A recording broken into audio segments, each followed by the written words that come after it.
علمی، اصلاحی، دعوتی اور تحقیقی بیانات کے لیے مولانا ڈاکٹر سعید عاطف کے چینل کو سبسکرائب کریں۔ اور اگر اللہ چاہتا ولو بسط اللہ، تو اللہ تعالیٰ آپ کا رزق کشادہ کر دیتا، کھول دیتا اپنے بندوں کا، تو پھر کیا ہوتا؟ اس کا نتیجہ یہ نکلتا کہ لبغوا فی الارض، دنیا کے اندر بغاوت اور فساد پیدا کر دیتے، بیلنس نہ رہتا۔ ولیکن ینزل بقدر ما یشاء، لیکن اللہ تعالیٰ یہ رزق نازل فرماتا ہے بقدر ما یشاء، جتنا چاہے۔ اس یشاء کے اندر جو محذوف ہے وہ ہے حکمت، یعنی جتنا اپنی حکمت کے مطابق چاہے۔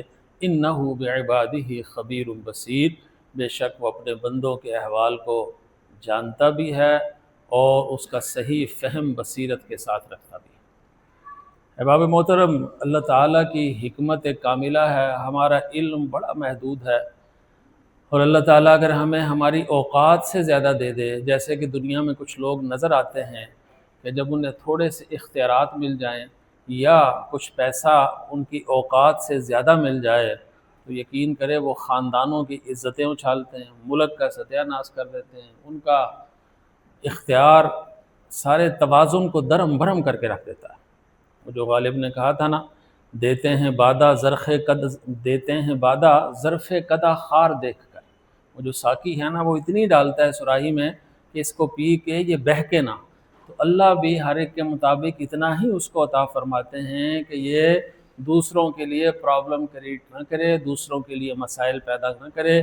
دنیا کے اندر ایک اللہ پاک نے خاص توازن رکھا ہوا ہے، بصیرت والوں کو وہ سمجھ میں آ جاتا ہے۔ عالمی سیاست کا بھی وہ توازن ہے، اللہ پاورز کو بھی بدلتا ہے۔ وَلَوْلَا دَفْعُ اللَّهِ النَّاسَ بَعْضَهُمْ بِبَعْضٍ، اللہ ان کو کبھی ٹکرا کے کبھی زوال کا شکار کر کے۔ تو رزق کے حوالے سے بھی یہ ہے کہ اللہ تعالیٰ نے اگر ہمیں پیسوں کا رزق کم دیا ہے تو اللہ نے آپ کو اولاد اچھی عطا فرما دی۔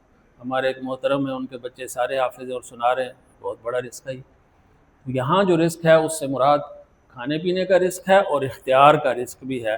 انداز کلام جو سیاق کلام ہے وہ بتا رہا ہے، اس لیے کبھی اختیار آ جائے تو اس کے اندر بھی توازن کہ اللہ یہ اختیار بھی تیرا عطا کردہ ہے، یہ اختیار بھی تیرا عطا کردہ ہے، اس کے اندر مجھ سے کہیں کسی کے ساتھ زیادتی نہ ہو جائے۔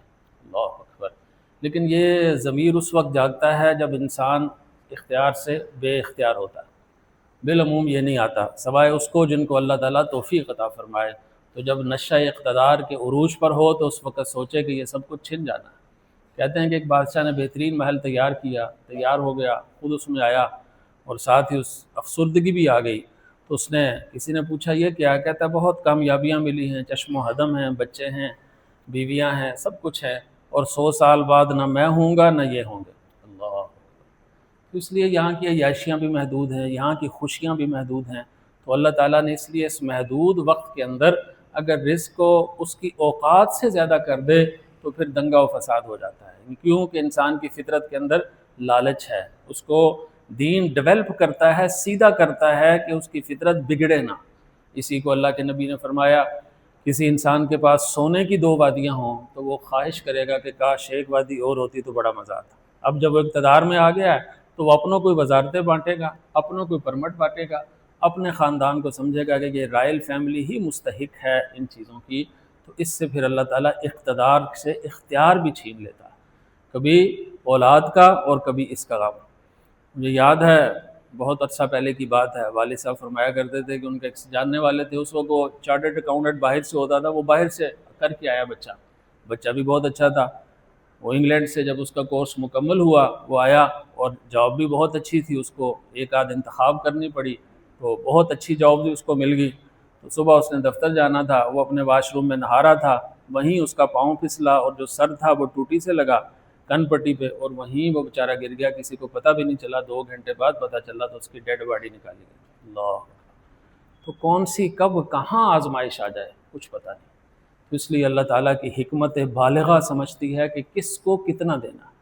اس لیے ایک خاص مقام ہے، علماء راسخین نے لکھا ہے کہ اس پہ اگر اللہ پہنچا دے تو پھر غم نہیں رہتا، وہ ہے وَأُفَوِّضُ أَمْرِي إِلَى اللَّهِ۔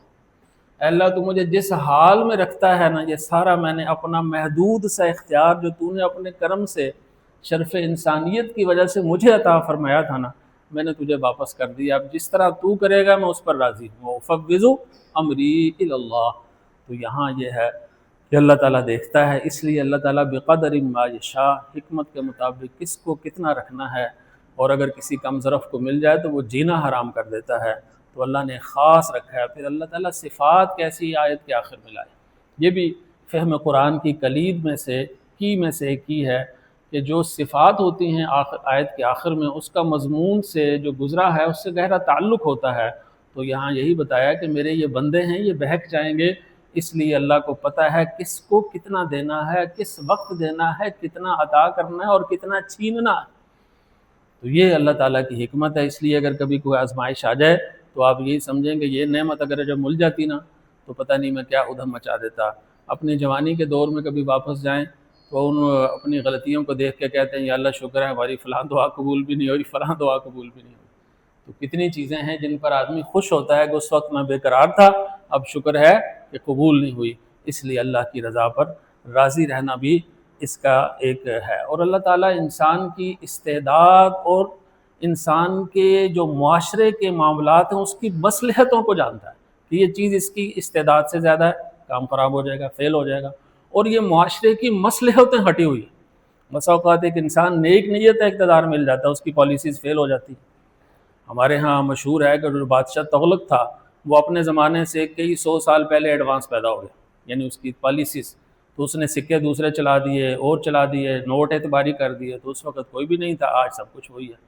تو جو مصلحتیں ہوتی ہیں اللہ کہتا ہے اس مصلحتوں کا بھی تقاضا یہ ہے کہ اس وقت ان کو ایسے سمجھایا جائے، اور شریعت میں انہی کو ہی اجتہاد بھی سمجھا جاتا ہے، انہی کو مصالح بھی سمجھا جاتا ہے، انہی کو عرف بھی سمجھا جاتا ہے، اور مقاصد شریعہ میں انہی کی رعایت کی جاتی ہے۔ اللہ ہمیں فہم عطا فرمائے۔ Please don't forget to like and share.